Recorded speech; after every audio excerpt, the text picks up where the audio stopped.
রাজারহাটে বিস্ফোরণ, এবার রিপোর্ট দিল এনআইএ। একটি ঘরে সুতলি বোমা রাখা ছিল, সেটা ফেটে আহত হয়েছেন একজন। দেওয়ালের কংক্রিট ক্ষতিগ্রস্ত হয়েছে। এক ব্যক্তি ওই ঘর ভাড়া নিয়েছিল। কেন বোমা মজুত জানতে পুলিশের সঙ্গে কথা বলা হয়েছে, ভিডিওগ্রাফি করা হয়েছে, সিসি ফুটেজ সংগ্রহ করা হয়েছে। বোমা রাখার পিছনে রাজনৈতিক কারণ থাকার সম্ভাবনা আছে। রাজারহাটে বিস্ফোরণ কাণ্ডে প্রাথমিক রিপোর্ট এনআইএর।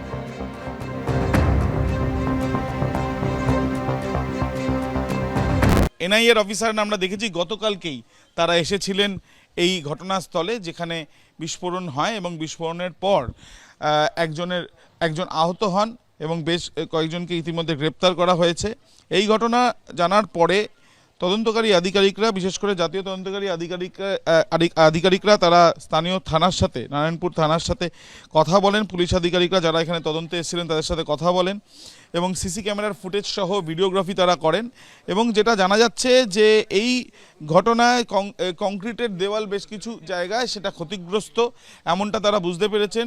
সুতলি দেখে তাদের যেটা অনুমান, এই ধরনের এই যে বোমা, সেই বোমা এই যে পড়েও রয়েছে এখানে এখনও, সুতলি ব্যবহার করা হয়েছিল বোমা তৈরিতে এবং একটি ব্যাগে করে বোমা রেখে যখন এখানে রাখা হয়েছিল, রেখে যখন চলে যাচ্ছিল তখনই এই বিস্ফোরণ ঘটে।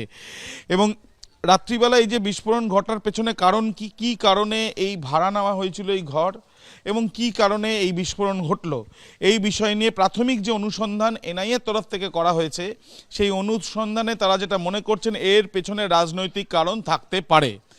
এই সম্ভাবনার কথা উল্লেখ করেই তাদের তরফ থেকে রিপোর্ট পাঠানো হয়েছে এবং সেই রিপোর্ট পাঠানোর পর হেডকোয়ার্টারের তরফ থেকে, অর্থাৎ এনআইএ হেডকোয়ার্টারের তরফ থেকে তারা এই রিপোর্ট পাঠাবেন এমএইচএকে। এর পরবর্তীকালে এমএইচএর তরফ থেকে সিদ্ধান্ত নেওয়া হবে যে এই ঘটনার যে তদন্ত আজকে আমরা জানি যে স্থানীয় থানার তরফ থেকে করা হচ্ছে, সেই তদন্তভার এনআইএর হাতে দেওয়া হবে কিনা। যদিও প্রাথমিকভাবে পুলিশের সূত্র থেকে যেটা জানা যাচ্ছে যে সিসি ক্যামেরার ফুটেজগুলো পাওয়া গিয়েছিল, সেই ফুটেজ খতিয়ে দেখার পরে তারা মনে করছেন যে একটা চক্রান্ত রয়েছে, যে চক্রান্ত হচ্ছে এই বোমাগুলোকে রাখা হয়েছিল এবং সেই বোমাগুলো এখানে দুটি বোমা কমপক্ষে যেগুলো বিস্ফোরণ হয়েছে এবং যার জেরে এখানে এই যে কাঠের দরজা সেটাও সম্পূর্ণভাবে দেখা যাচ্ছে ভেঙে গিয়েছে এবং পাশে পড়ে যায় এবং বেশ কিছু দেওয়াল সেগুলো ক্ষতিগ্রস্ত হয়।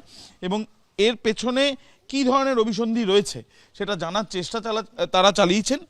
এনআইএর তরফ থেকে প্রাথমিকভাবে তারা পুলিশের সাথে কথা বলে তারা ঘটনাস্থলে উপস্থিত হয়ে ভিডিওগ্রাফি, সিসি ক্যামেরার ফুটেজ এগুলো খতিয়ে দেখার পরে এবং যে ধরনের বোমা এখানে ব্যবহার করা হয়েছে সেটা কতটা কী ধরনের বোমা এবং সেটা কতটা ভয়ঙ্কর হয়ে উঠতে পারতো, তার কারণ লোকালিটি অঞ্চল, প্রচুর মানুষ এখানে বসবাস করেন, সেই বিষয়গুলোকে খতিয়ে দেখেই তারা তাদের রিপোর্ট দিয়েছেন। এখন দেখার বিষয় কেন্দ্রীয় স্বরাষ্ট্র মন্ত্রকের তরফ থেকে এই বিষয় নিয়ে তদন্তভার এনআইএকে দেওয়া হয় কিনা। পুলিশের তরফ থেকে যে তদন্ত করা হচ্ছে সেই তদন্তে বেশ কয়েকজনকে ধরা হয়েছে এবং এর পিছনে মূলত কারণ কি তারা খতিয়ে দেখছেন। এবিপি আনন্দ, এগিয়ে থাকে, এগিয়ে রাখে।